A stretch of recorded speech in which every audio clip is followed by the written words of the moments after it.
Is this too loud, too hot? Can I, everything. Thank you, Glenn. Dark, Glenn, been back there. Quick shout out, last year Joe Kuttner came here to Big Ruby and did a presentation on his book, Healthy Program. I just wanted to say thank you to him. Following hardly anything of what he said in the book, I've still been able to lose about 20 pounds. No more sleepy afternoons, so check this book out if you sit in a chair all day long. It's good stuff. My name's Chris Morris. I'm a senior engineer at Living Social. And, you know, in the last year we've had a little bit of bad press, so I figured we'd start off with some good press. Right now, this is from Tim O'Shaughnessy, our CEO, from an article in CNN Money, about all the great stuff that's going on at Living Social. And, best of all, we are hiring. Brian Owens, our VP of Engineering, is here. Glenn and Adam are talking tomorrow, and Greg Vaughn's in the house as well. So if you're interested in a new gig, or if you're not interested in a new gig and want to challenge us, come talk to us. So as he said, last year I did 2 lightning talks. I kind of like that format, so I didn't think they'd take me up on it, but here I am, so let's get going.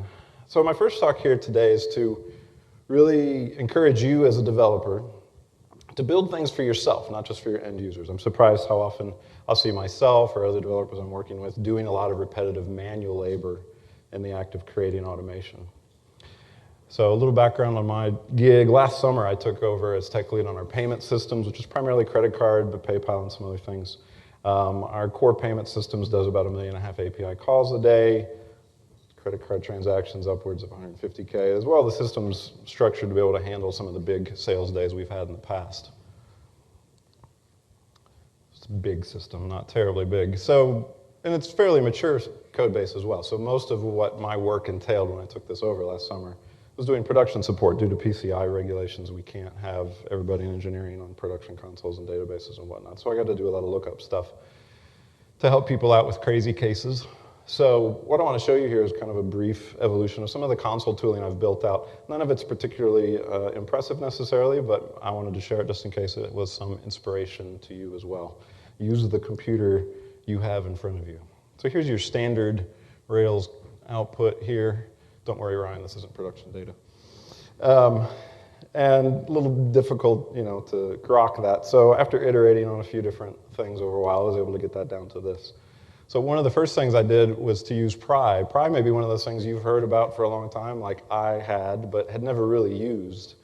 And really there's no reason. There's no cost to get into using it. Out of the box, you'll get history retention that just works. You'll get pretty printing. So if you have an array of hashes, you can get something that looks a little better like that.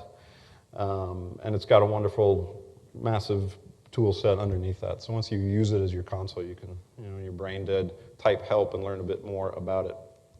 So another thing I did was to change using just the raw array that I get back from Rails and make this batch class with this method missing magic in it, which would just allow me to go from having to type map in these blocks, which gets a little old when you do it a lot, and then just be able to type in an attribute and have that pass through everything that's in that batch.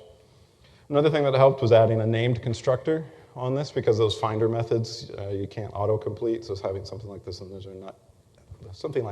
there is nice, because autocomplete can help you out there. One of the more obvious additions was throwing in text table, so that instead of messing around with left justify and trying to format this data in a console, you can just change it to be this and just choose the columns you want and then get some nice output here. Notice we don't have any column names there, so for that I leaned on the active record serialization. The serializable hash method comes in really nice. It's got a nice API for deciding just the things you want. And so you can actually swap out that report method and just say, just give me these columns, give me a hash, and with a little bit of Ruby magic, you've got column headers. And for those paying attention, these aren't sorted. With a little bit more Ruby magic, you can get those sorted, but let's get that slide. So at this point, this is nice, but then I've got all this crap I don't really want to see, and I want to get just right to that table, so that's easy to deal with. You can override pretty inspect if you're using pry, and just by default, then get from there to there. Another thing that comes up, I'm usually researching something for somebody, and so I need to be able to email that out.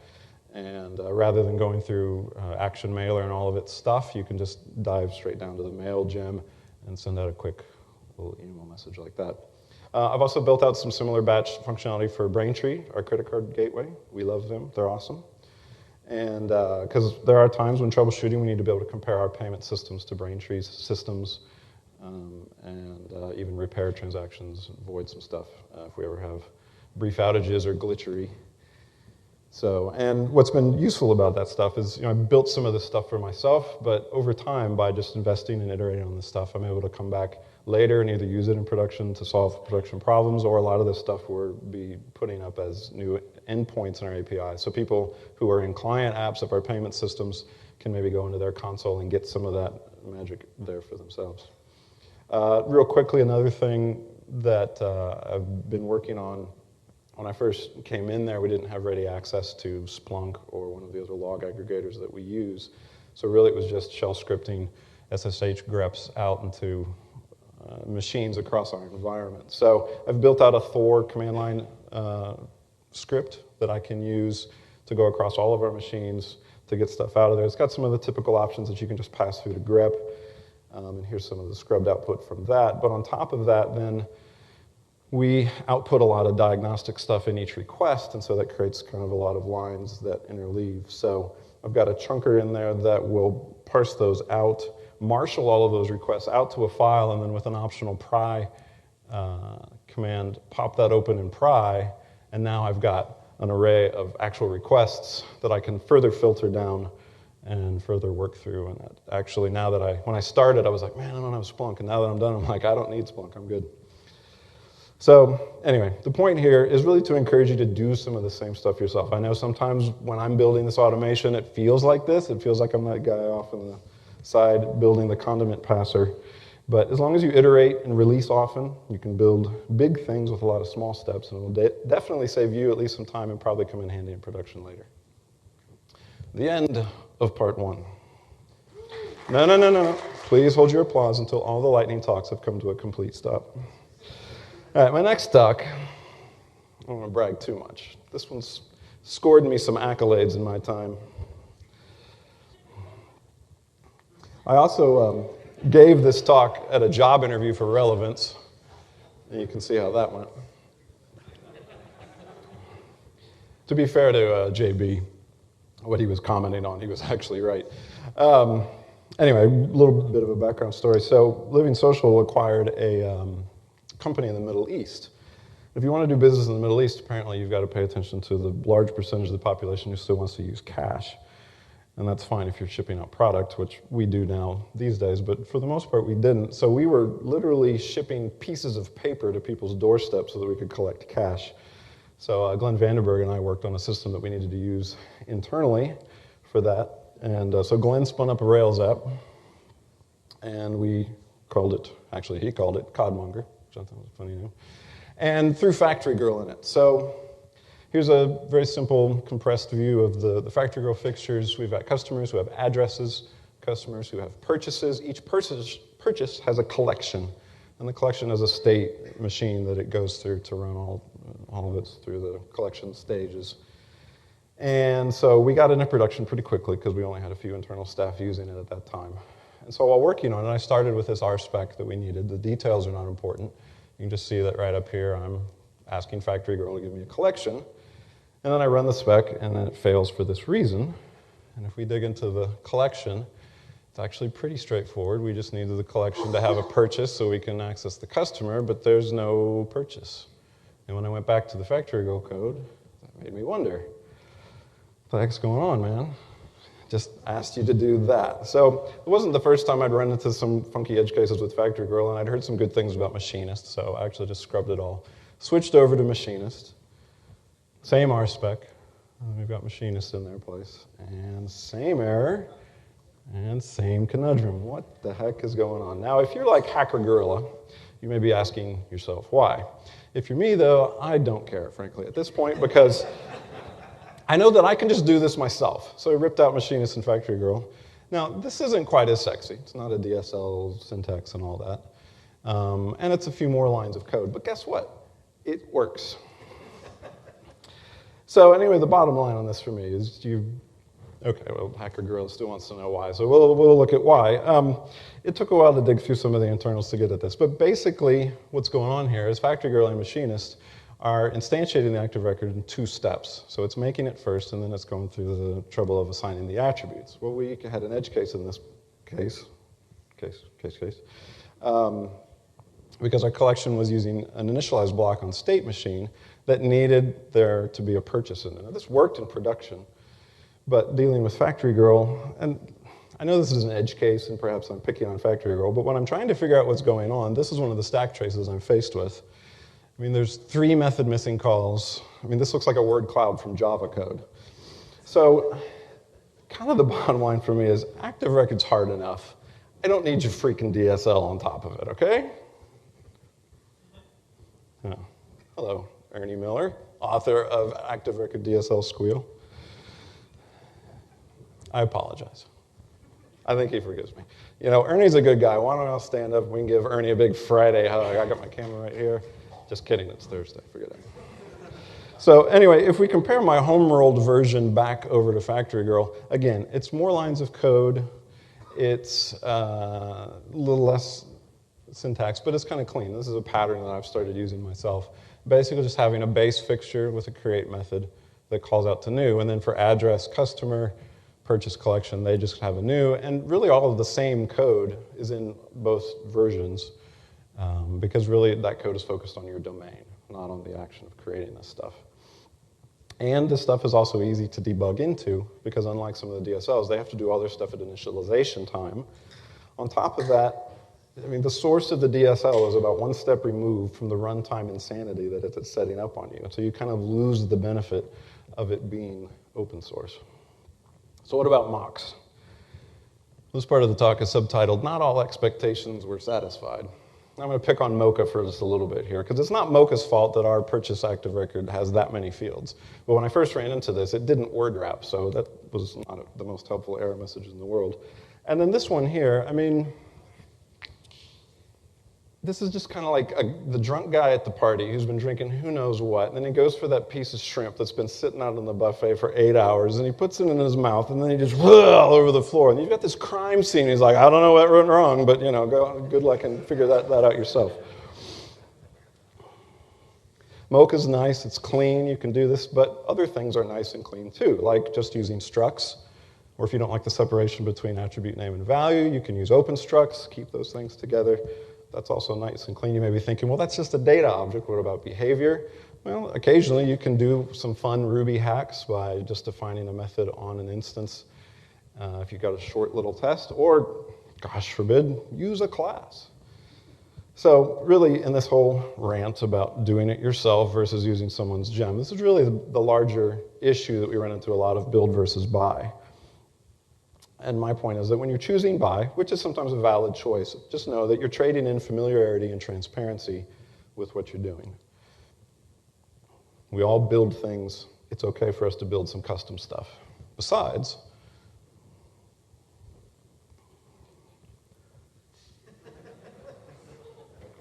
all right, end of part 2.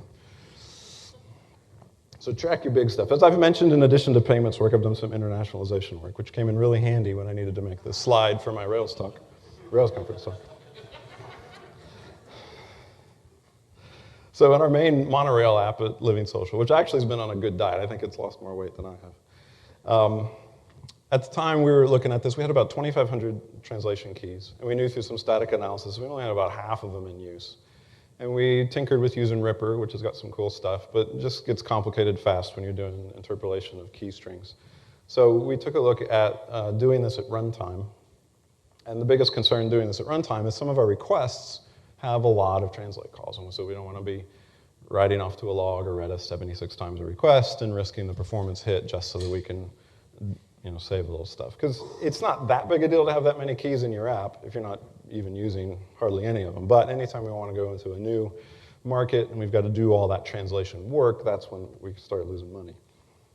So after working on this for a while, we've come out with a tool that we were calling Humperdinck. He can track a falcon on a cloudy day. So this was recently open sourced. A little disclaimer, some of the code in Humperdinck is it's not what we're using in production. The core classes are, but my first run at it was horribly coupled to the I18 NGEM, and really the core tech in it is not internationalization specific. So I just want to look through that code a little bit here. So one of the core classes here is a class called Dirty Set, which is pretty simple. It just encapsulates a couple sets called clean and dirty. And then anytime you're appending data to the set, then it's just tracking which stuff is dirty, which stuff is clean. You can reappend it. If it's already in clean, it's going to ignore it. You can also initialize it with whatever you had before.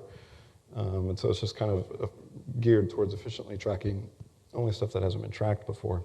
Now, at the moment, we only have persistence in Redis, but it would be simple to add additional backends that you wanted to put this in. So the Redis dirty set subclass is dirty set, and then anytime clean is called, it's going to write that off to Redis. Another core class in here is called tracker. Tracker is still trying to find its way in the world. It's kind of a glue, one of those weird. Hello. All right, so the tracker class here is designed to kind of fill in the gaps and also, most importantly, have some error handling here. We don't want any exceptions causing trouble when we're processing requests. We want that request to go through. If there's something wrong with the tracking code, we want the tracker to get out of the way. And so here's a sample for key tracking, and this is kind of the basic method here. Some of this probably needs to be reworked so that it's easier to reuse. But basically, if the tracker's still enabled, either because it hasn't broken yet, or we might disable it because we have performance switches that we can toggle features on and off with at runtime, then if it's enabled, go ahead and track that piece of data. And then here's another example showing that mixed into the IATN and backend class. So some configuration options. If we go back to dirty set, when it's appending stuff, it has this getting messy method that it'll use to decide if it's going to start moving things from dirty to clean. And here we've got two options, the max dirty items and the clean timeout. So you can either set a size or time threshold for deciding when to persist this stuff off. These two options, you can set them fairly high, and that works really well for any long-running processes like Unicorn. You might lose some if you've persisted and then gather some more data, and then you do a redeploy or something, and that process goes down. But we've had this running in production for weeks at a time to help make sure we hit all of the edge cases, so that's not a big deal. If you have rake tasks or cron jobs that are short-lived, and some of those other options don't work, you can either crank it down if you're not worried about performance, or you can use the add-exit block, although add-exit sometimes adds some headaches to the deal. If you're working with rescue is kind of a special snowflake in that it will have a parent process, and anytime it pulls an event off, it's going to fork and put that event down into a child process. And as a part of that, to help make sure things don't get weird, because the parent process may have exit hooks that it doesn't want triggering every single time it finishes an event, it will call exit bang, which is part of the kernel, which says exit, but don't run any of your exit hooks. So we were faced with short-running jobs that we couldn't persist the stuff off at exit time. So mixed into Humperdinck is a module called fork piping, which will detect when it's in that forked state and then set up a pipe between the parent and child process. You can mix that in that way, one way. And then back to this method before, this gets enhanced so that it actually checks to see if it's forked or parent, and then just do the normal stuff. But if it's a child process, then it'll write that off to the child pipe, so that then you can configure your parent process however you want. And it's going to be long running, so probably you can just fall back on your size and threshold limits. This is a quick screenshot of Baskerville, which is our internal translation management app, written mostly by Greg Vaughn. And this is just a tracker view that we added. You could ignore those numbers up there because they're wrong, and that's my fault. But this is just a running list of strings that we have used and strings that we have not used. These colored squares over here are actually one per process where the tracker's involved, and they're all clickable and expandable, and they'll give you stats about each tracker, which came in handy when we were trying to roll this thing out. So real quick, another tool that we've been using for doing runtime tracking has been worked on by Dan Mayer, and he open sourced this recently, called Coverband. It's in its early days and primarily is used for web processes. I don't think it has any support for backend stuff yet, but that would be simple to use. But basically, this is just the code coverage that you would have at test time, but at production time. And so at the moment, it's real straightforward. It's a middleware. This configure sampling line at the first part of its call is really just so you can set a percentage. So you probably don't want to do code coverage on most of your requests. You probably want to do them on very few. There's a coverage class in Ruby that Dan had worked with that was having some trouble with. So instead, he's falling back to use the set trace func and that's been working well. That gets called for each line and every file. So Coverband has its own add file implementation that just stores that in a hash for the duration of the request, which gets run here.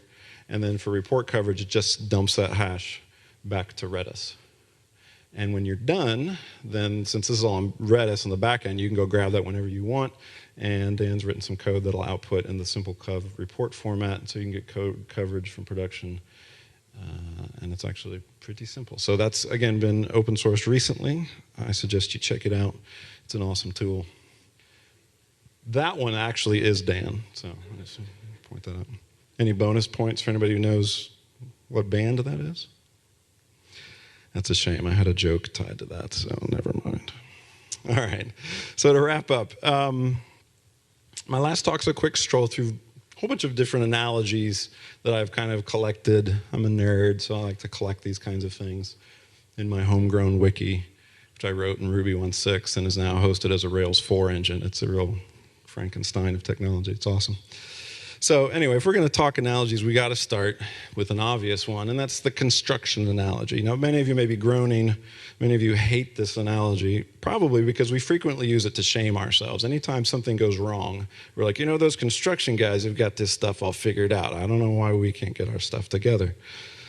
It's actually a decent analogy if you apply it correctly, and that usually falls down in two ways. One is that the code is actually the design. We like to think of the plans and pretty pictures are all the design, and then the grunt work's done by the coders.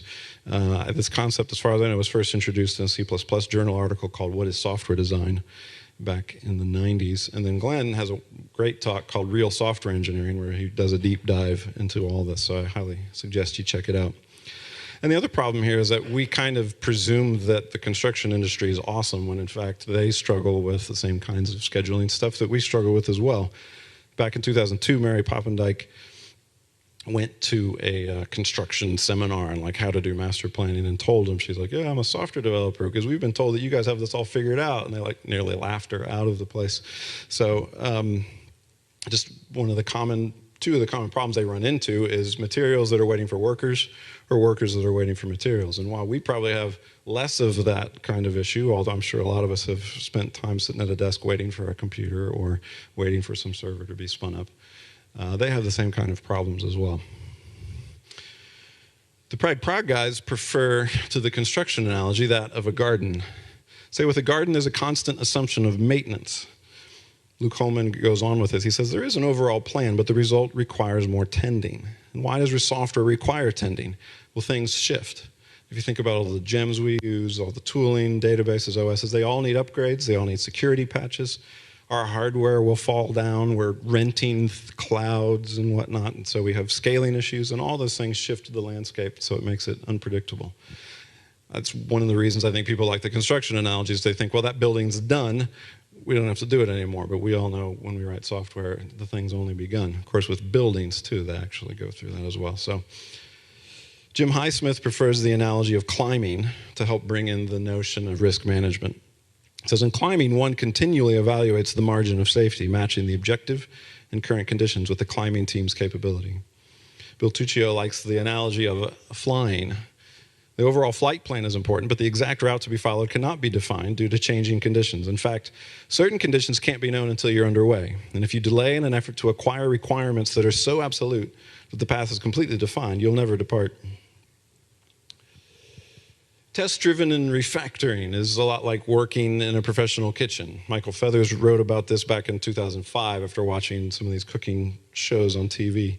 One of the commenters on his article recalled his own experience in a kitchen saying, clean as you go wasn't so much a suggestion, but rather a law. Those workspaces of cooks who didn't constantly clean would become so messy that the quality of food rapidly diminished. This problem would progress until the other cooks were forced in to step in and clean up. Coding without tests is kind of like playing chess without having a computer to analyze your lines. Now, that's not very sportsmanlike, but we're not in it for the sport. We just need to use the computer to increase the feedback and visibility into our code. Adding new features to your software is a lot like adding a baby to your family. Internationalization is a lot like polygamy. Software development is kind of like clearing some land. The first solution you've coded through a problem clears a path from A to B, but the work's only begun. If you stop there, users are likely to wander into other parts of the field. And what's tricky from a cost-benefit perspective is deciding how far off that path you need to go to allow users, or what kind of constructions you need to build to keep them in the clear. Although that analogy kind of suffers because it presumes that you've got this nice flat 2D field that you can see everything. So it's a little bit more like carving tunnels through a mountain. And each new tunnel can unexpectedly intersect with another one, cause cave-ins. And so automated testing can help us explore these tunnels to help make sure there's not problems there before our users find out there are. People like Martin Fowler talk about hiring experienced developers with broad knowledge for the same reason you'd probably want to have experienced explorers like Lewis and Clark. The explorers, not Lewis and Clark, the evil bunny duo. Thanks, Google Images. Every project is unique, and it's like unexplored territory, and no one's built this particular system with the same combination of tools, domain, and people.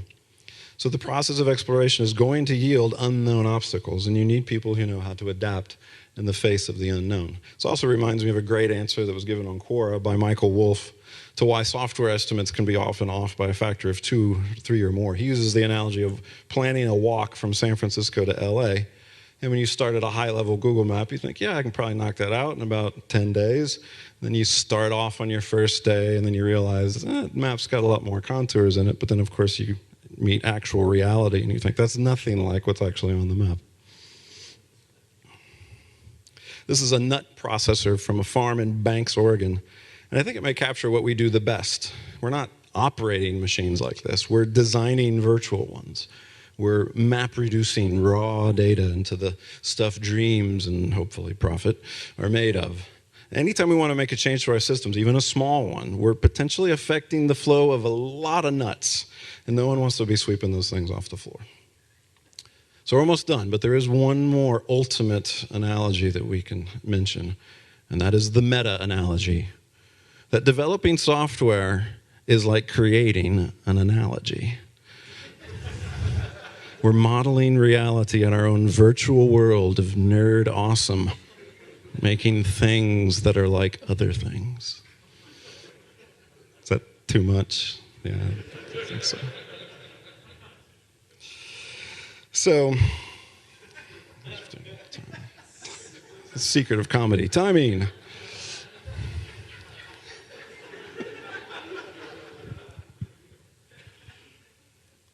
All right, so we reached the end of this talk, and after all of these talks, if there's one takeaway that I'd like you to all take away, it's that we're hiring, and I get a bonus for every referral. So thank you very much.